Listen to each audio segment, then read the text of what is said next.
What's up, guys? Welcome to this portion of the program. In this module, we're really going to talk about how we can better shape, alter, and control the light. So we've got light sources, right? We've got a key light, we've got fill light, we've got quote unquote backlight, or just light to hit texture, create some environment for us. For BCam, we do have backlight again to create a little bit of texture, help with our environment, motivated light, and again to create some depth in the image. But we want to talk about how can we better shape, control, and alter our light. So we've worked with a couple different modifiers. So I'm gonna go and grab those guys really quick for us so we can just look at them again. All right, so we've got a nice dish here, right? This again can control and alter our light. So if we just left our light alone as is, it's gonna shine super, super bright. We saw that displayed earlier in some of our earlier modules, but this allows us to control it just a little bit more. The nice thing with a dish like this that I love using it for is being able to put gels on it. So utilizing those A clamps, we can put some gels on this boy and we can create some color, which we'll get into here shortly when we get into the color section of this program. Now looking at this, again, this is called a Fresnel. So this allows us to, again, further alter, shape, and control light. This is going to allow us to either flood or spotlight and create a really, really nice, strong directional light source. And these are modifiers that we can utilize to alter the light itself. But what about additional modifiers we can use to modify the light that might not work in congruence specifically with the light? So these are things like negative fill, using things like flaggers, bounce boards, 5-in-1 flaggers, or diffusion sheets, 8x8 frames, all these different things that you guys can see with the BTS of my past productions here rolling that we've utilized in the past before to alter, control, and shape our light. So just to demonstrate and showcase, again, some of those elements, you've already seen bounce board, you've seen diffusion with the book light, but again, just to remind you guys, I'll go ahead and pull those in just so we can take a look at them one more time. So again, this is a black side sheet, and this is white side for bounce. So if I wanted to, I can actually use this for negative fill. This is what the black side is for. I've got that nice matte black. And we'll use that here in a second to showcase you guys hard and soft cuts. And so this right here again, this is a form of diffusion. Now if we put the outside sheets on this, we could use this as a form of reflection or a form of bounce. But right now, this is a form of diffusion. So if I wanted to soften this light that was hitting David even more, I could fly that up and soften it even more. But as you can see, now the light is even more of a dim source. There we go, we've got a little more brightness. So we'll take that out. Additionally, if you want to come over here, Christian, taking a look at another form of a modifier, another form that we can modify light. Sorry, I want to touch on this one really quick. So again, the LECO adapter.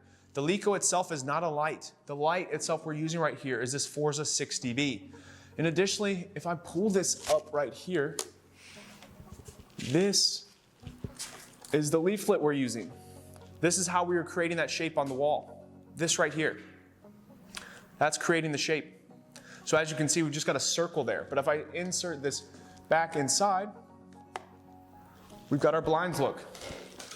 Go ahead and soften that up just a little bit myself, more to my liking.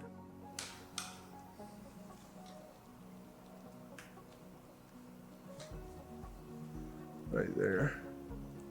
Cool. And so those are, again, some different modifiers that you can utilize on camera and off camera. Now, just to show you a little bit more, we're going to look at some negative fill. All right, so we've got the flagger. Go ahead and bring this guy in. I'm just gonna go ahead and actually fly it down a little bit. He's quite tall at this moment. So, fly him down, bring it slightly there. It's a great benefit of having a director monitor, so allowing me to check everything out in my image, being able to see all of that, control all that. So what I'm gonna do is I'm gonna fly this down as well. And the idea here is, again, just trying to control and manipulate light. So let's pretend that we had some kind of light source up above. Maybe we're shooting out an office space and we have fluorescents on. We don't want those nasty fluorescents, but sometimes we can't always control the lights. For instance, at a lot of corporate environments, I don't know if you've actually experienced this quite yet, but they have emergency lights.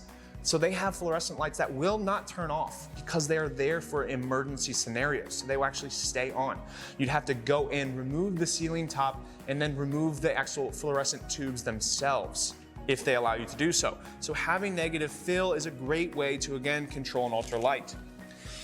Now, this kind of setup with negative fill is not super common indoors because, again, usually when you're going on a set or a production, you can control and alter the light. You're gonna be able to turn those fluorescents off more often than not, but that scenario can arise.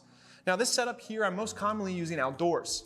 And again, the reason I'm using this outdoors is because I'm able to block the sun. I'm able to create a nice bit of negative fill on the side as well. So I'm able to get a lot more shape with my subject. And again, if I'm filming outdoors, what I would most likely do if I'm utilizing this, depending upon the time, is I'm trying to put the sun behind my subject. But let's say, for instance, it's around 4 o'clock in the afternoon in summer, right? So we've got a really high sunlight. It's probably way up here, right?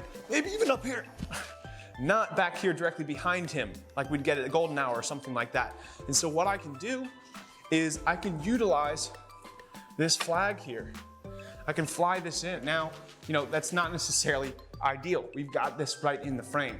But these are adjustments we would make with the camera. Now I'm gonna leave this setup as is because I have more modules to go through and I wanna keep a relatively consistent and congruent look here. So I'm gonna keep this as is, but just so you guys get a rough idea, right? This is kind of the idea of how we could utilize this. Showcase one more little scenario with negative fill. One where we can realistically see it making a difference.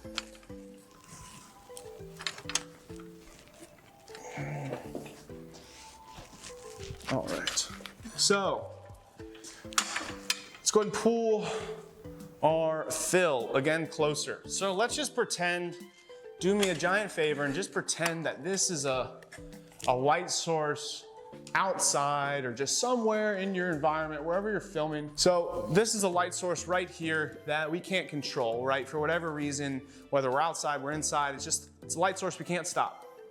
We cannot stop this light itself, but we can control it by utilizing, again, our different tools to shape and manipulate light. So by utilizing this negative fill, pull this back and put this right in front here. Just pull this so slightly off camera. And so again,